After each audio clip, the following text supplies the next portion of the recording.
Hello friends, मेरा नाम है प्रीति और स्वागत है आपका प्रीति पीसीएस में। आज इस वीडियो में हम, जैसा कि कल मैंने बताया था कि बिहार स्पेशल का वीडियो मैं लेके आऊंगी। एक दिन में 2 वीडियो आएगा। First video is Bihar special और सेकंड इज इंडियन ज्योग्राफी या इंडियन पॉलिटी, जो भी है जीएस का पोर्शन। तो गली में कुछ काम चल रहा था तो मैं दिन में वीडियो नहीं बना पाई, तो मैं अभी वीडियो बना रही हूँ शाम में। तो चलिए शुरुआत करते हैं। और अगर सफलता पाना है और आपको मेरे पढ़ाने का तरीका अच्छा लगता है तो वीडियो को पूरा देखें, बीच में आधा पे देख के छोड़े नहीं। तो चलिए शुरुआत करते हैं, ठीक है। तो आज हम पढ़ेंगे बिहार का भौतिक विभाजन, यानी किस तरह से। भौतिक मीन्स क्या होता है? फिजिकल, यानी हमारा एक बॉडी है तो इसका क्या डिवीजन है। ऊपर हेड है, 2 हैंड है, फिर बॉडी है, लेग है। तो ऐसे ही जैसे हम भारत का अपना फिजिकल डिवीजन करते हैं, तो सबसे पहले भारत के ऊपर में क्या है? हिमालय है। हिमालय में आपका बृहद हिमालय, मध्य हिमालय, शिवालिक हिमालय, ये सब पढ़ने के बाद हमको पढ़ना होता है उत्तर भारत का मैदान। फिर आ जाते हैं हम प्रायद्वीपीय भारत पे। फिर उसका किनारे जो तटीय भाग है, पश्चिम तटीय भाग और आपका पूर्वी तटीय भाग। फिर हमको पढ़ना होता है द्वीपीय भाग, यानी अंडमान निकोबार और लक्षद्वीप। यानी भारत जो बॉडी है फिजिकल, उसका जो भौतिक स्वरूप है उसका हम विभाजन कर दिए ताकि उसको समझने में आसान हो, ठीक है। तो अगर ये अर्थ है ऐसे, तो यहाँ पे है इंडिया, ऐसे इंडिया है यहाँ पे, और यहाँ पे है हमारा बिहार। तो ये किधर पड़ रहा है? ये पड़ रहा है आपका नॉर्थ ईस्ट में, यानी उत्तर पूर्व में हमारा पड़ रहा है, ठीक। तो ये रहा हमारा बिहार का मैप। और आज हम देखेंगे कि जो बिहार का भौतिक स्वरूप है, यानी जो बिहार की बॉडी है, ये मैप है, उसका डिवीजन कैसे कैसे करना है, ठीक है। तो सबसे पहले देखिए, इसका एरिया टोटल कितना है? तो 94,163 किलोमीटर। कैसे याद करना है? 94,163, ये सभी को याद रहता है। 1-2 बार रट लीजिएगा, जो नए लोग हैं तो याद हो जाता है। 94,163। रैंक कौन सा है? तो पहले 13 था, अब रैंक इसका क्या हो गया है? 12th, ठीक है। Bihar has 3 part on the basis of physical and structural condition, यानी बिहार को 3 भागों में बांटा गया है इसके भौतिक और संरचनात्मक जो भी शर्तें हैं। इस मतलब ये समझिए कि बिहार का भौतिक विभाजन 3 भागों में हुआ है। कौन कौन सा भाग? तो सबसे पहला भाग है शिवालिक का पर्वतीय भाग एवं तराई क्षेत्र, ठीक है। दूसरा भाग है गंगा का मैदान या बिहार का मैदान। तीसरा है दक्षिण का संकीर्ण पठार। अब समझिएगा, हमारा यहाँ नेपाल है और यहाँ इंडिया का ऊपर में हिमालय है। तो जो हिमालय का बृहद हिमालय, मध्य हिमालय, पार हिमालय, मध्य हिमालय और यहाँ फिर शिवालिक हिमालय, तो ये शिवालिक श्रेणी से लगता है हमारा बिहार, ठीक है। तो यही बोल रहा है कि ऊपर में जो ये पतली पट्टी है ना, यहाँ से यहाँ तक, ये क्या है? शिवालिक का पर्वतीय भाग है या तराई क्षेत्र है, ठीक। और ये जो बीच वाला पूरा भाग है, ये पूरा, ये जो दिख रहा है, ये क्या है? तो गंगा का मैदान है, गंगा का मैदान। गंगा इधर से आती है और बिहार को 2 बराबर भागों में बीचों बीच बांट देती है। ऊपर वाला उत्तर का मैदान और नीचे दक्षिण बिहार, और ये उत्तर बिहार, ठीक। तीसरा पार्ट है दक्षिण का संकीर्ण पठार, यानी जो साउथ में ना, बिहार के साउथ में कुछ पठार है इधर, कैमूर, रोहतास, जमुई, नवादा, मुंगेर, औरंगाबाद, बांका वगैरह, पूर्णिया, इधर कुछ पठार है। क्यों? क्योंकि इसके सटा हुआ कौन सा स्टेट है? झारखंड। और झारखंड में छोटा नागपुर पठार है, पठारी एरिया है। तो जब विभाजन हुआ तो कुछ हिस्सा यहाँ पे बचा हुआ है, तो आपको ध्यान रखना चाहिए कि जहाँ झारखंड होगा वहीं पठार होगा। तो उत्तर में शिवालिक पर्वत, बीच में आपका गंगा का मैदान या बिहार का मैदान, और नीचे दक्षिण का पठार, बिहार का संकीर्ण दक्षिण का पठार। संकीर्ण मतलब थोड़ा बहुत, पूरी तरह से पठारी एरिया नहीं है। तो ये हमने देख लिया। अब हम देखते हैं कुछ कुछ चीज समझ जाते हैं, जैसे कि बिहार का अक्षांशीय कितना है और देशांतर विस्तार कितना है। तो अक्षांशीय विस्तार है आपका 24 डिग्री 20 इंच 10 सेकेंड और ये 27 डिग्री 31 इंच 15 सेकेंड। ठीक है, अब याद कैसे करेंगे? तो 24 से 27 कितने का डिफरेंस है? 25, 26, 27। ठीक है, तो 24 से 27 आपको ये दिमाग में फिक्स रखना है और इधर फिक्स रखना है 10 दूनी 20, इधर याद रखना है 15 दूनी 30 और 1 31। तो कैसे याद करना है? 24 से 27, इधर 10 दूनी 20, इधर 15 31। ठीक है, ये हमारा अक्षांशीय विस्तार हो गया। अक्षांश कैसे होता है? तो जो ऐसे ऐसे वाला रेखा है ये अक्षांश होता है, और जो ऐसे ऐसे पोल से आया हुआ है और इस पोल पे आके मिल जाता है ये देशांतर है।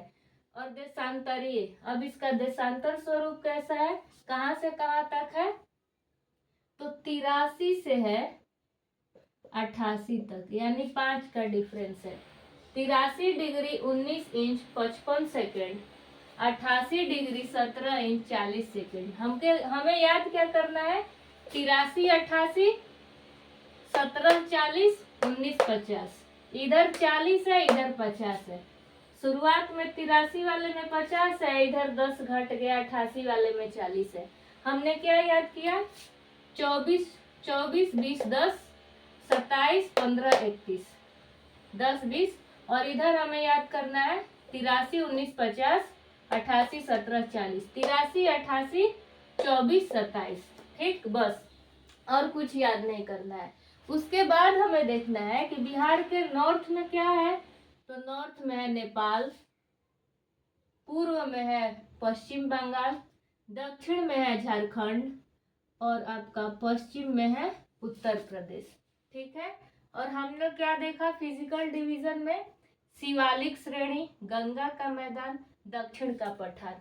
तो अब हम सबसे पहला पार्ट शिवालिक श्रेणी के बारे में कुछ इंपॉर्टेंट फैक्ट है जहां से प्रश्न बनते हैं, उसको देख लिया जाए। ठीक है, बोलता है जो शिवालिक श्रेणी है ये बिहार के उत्तर पश्चिम में फैला हुआ है।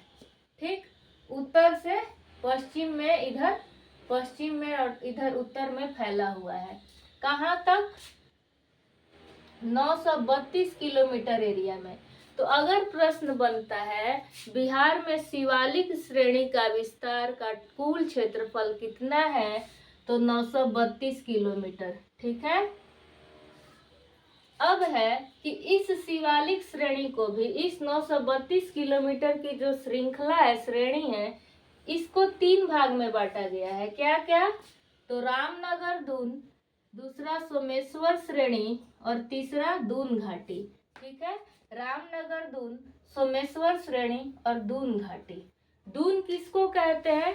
जो हिमाचल, निम्न हिमाचल और आपका शिवालिक के बीच जो ऊंची ऊंची घाटी होती है उसको दून कहा जाता है, जैसे देहरादून है। ठीक है, तो अब हम देखते हैं सोमेश्वर श्रेणी के बारे में कुछ फैक्ट है। रामनगर दून और दून घाटी से उतने प्रश्न नहीं बनते हैं। सोमेश्वर श्रेणी पश्चिम में त्रिवेणी नहर के शीर्ष भाग से भिखना ठोरी तक लगभग 75 किलोमीटर लंबाई और 8 से 6 किलोमीटर चौड़ाई है और इसकी सर्वोच्च चोटी है सोमेश्वर श्रेणी। ठीक है, और इसकी सर्वोच्च चोटी की लंबाई कितनी है? 874 मीटर, 874 मीटर और औसत ऊंचाई कितनी है? 457 मीटर। ठीक है, तो हमने क्या देखा? सोमेश्वर श्रेणी पश्चिम में त्रिवेणी नहर, इधर गंडक नदी है पश्चिम चंपारण में और इधर ही सोमेश्वर श्रेणी है यहाँ पर पश्चिम चंपारण में। तो यहीं पे गंडक नदी पे त्रिवेणी नहर बना है। तो त्रिवेणी नहर के शीर्ष भाग से भिखना ठोरी, इधर ही एक जगह है, भिखना ठोरी तक लगभग कितने किलोमीटर में फैला है सोमेश्वर श्रेणी? इस 932 में से 75 किलोमीटर किसका पार्ट है?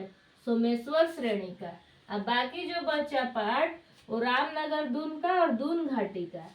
ठीक, और कितना किलोमीटर चौड़ा है? तो 5 से 6 किलोमीटर चौड़ा है, और ये बहुत चौड़ा है और क्षेत्र लंबाई भी बहुत है। और इसकी सर्वोच्च चोटी है सोमेश्वर की चोटी, उसकी लंबाई कितनी है? तो 874 मीटर, और औसत ऊंचाई कितनी है? तो 457 मीटर। 4 5 7, खाली 6 नहीं है, 4 5 7 याद रखिएगा। ठीक, अभी हम इसी वीडियो में देखने वाले हैं कि हमारा अब गंगा का मैदान, इसको भी 2 भाग में बांटा गया है, उत्तरी गंगा का मैदान, दक्षिणी गंगा का मैदान, यानी इधर वाला जो गंगा का है और जो इधर वाला है। उसके बाद हम संकीर्ण जो दक्कन बोल रही हूँ, दक्षिण का जो संकीर्ण पठार है उसको भी देखने वाले हैं। तो उम्मीद करते हैं आपको शिवालिक श्रेणी से संबंधित जो भी इम्पोर्टेंट फैक्ट्स है समझ में आ गया होगा।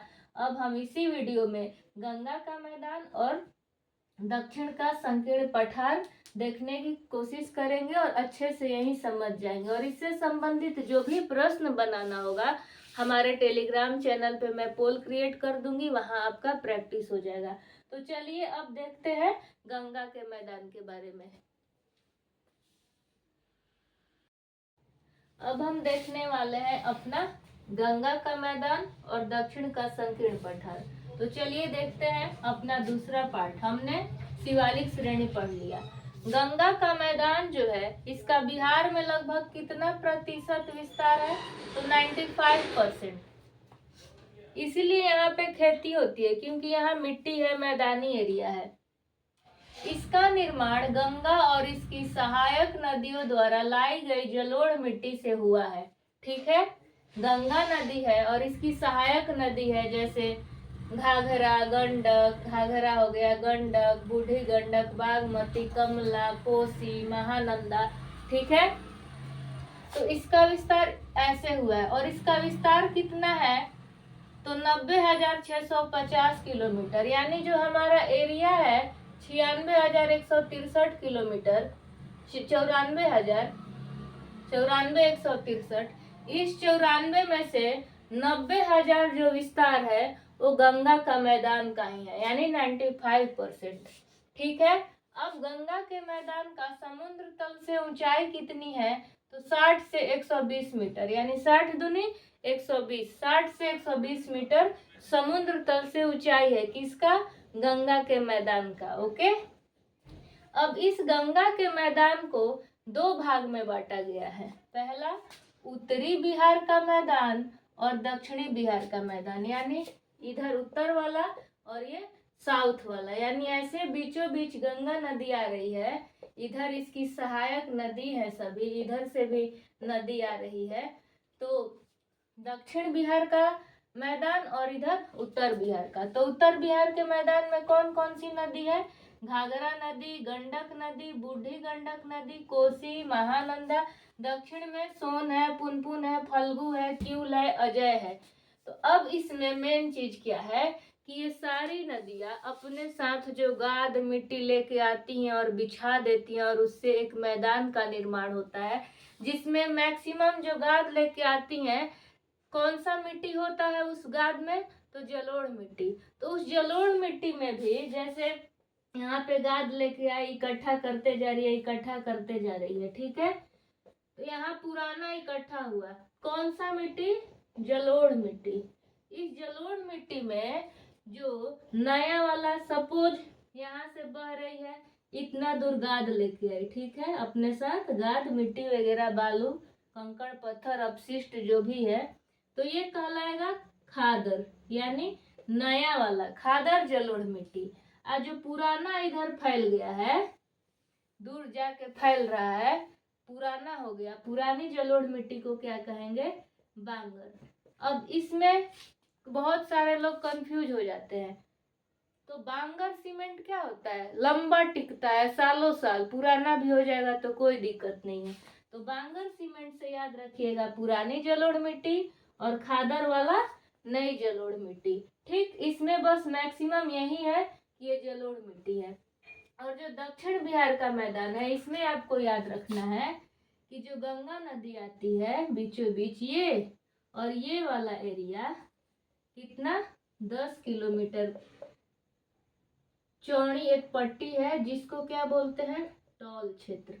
और ये पटना के आसपास है, और ये टॉल क्षेत्र आलू के खेती के लिए बहुत ही महत्वपूर्ण है। ठीक है, तो ये हमारा क्या हो गया, हम गंगा के मैदान के बारे में समझ गए, जलोढ़ मिट्टी है, ठीक, उसमें खादर बांगर समझ गए। अब इधर पर्वत वगैरह होगा, और इधर इधर पर्वत है, इधर पठार है, तो इधर पर्वतीय मिट्टी होगी, इधर चूना पत्थर है, पठार है, तो इधर लाल मिट्टी होगी।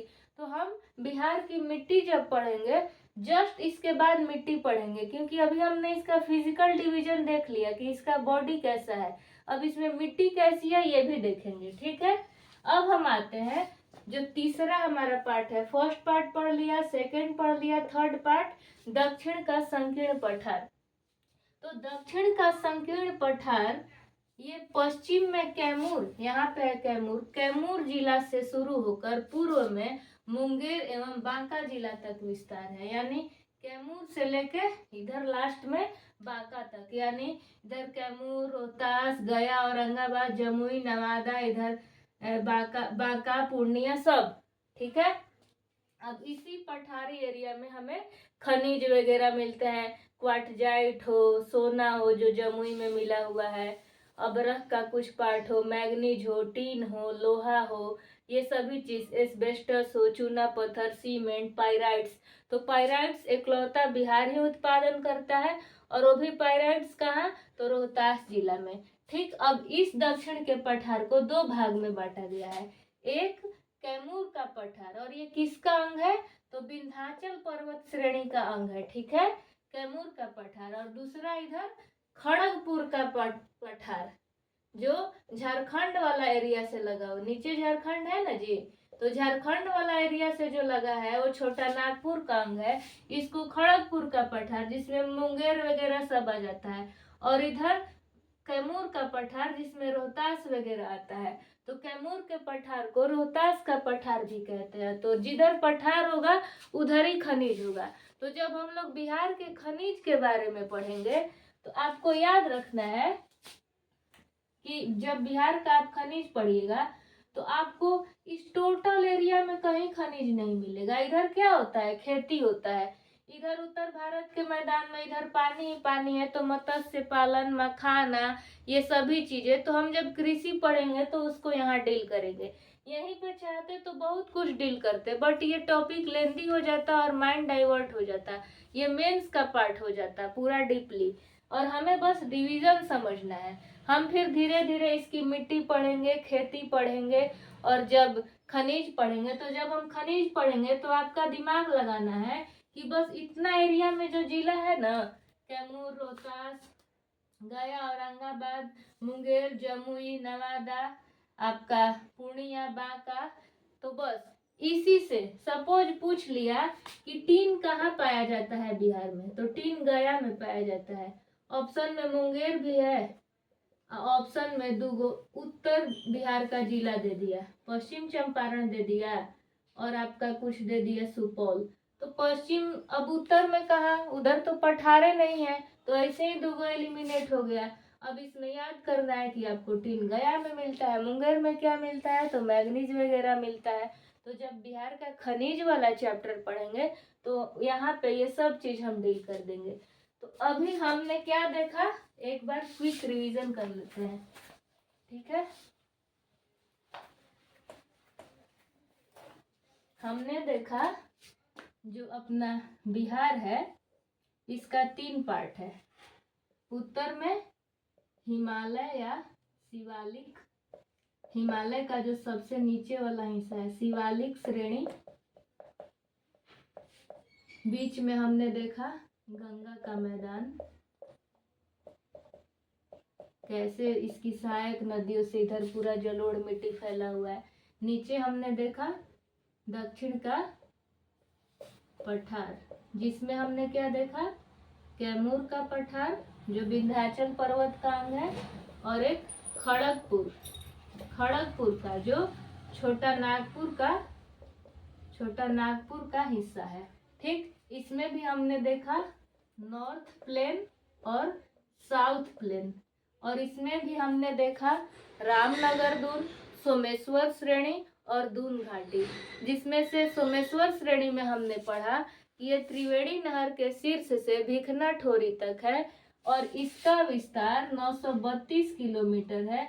इस 932 में से 75 किलोमीटर में क्या है, सोमेश्वर की श्रेणी। और सोमेश्वर की श्रेणी में जो ऊंचा पर्वत है वो है सोमेश्वर की चोटी, जो पश्चिमी चंपारण में है, और वो 457 किलोमीटर उसकी औसत ऊंचाई है।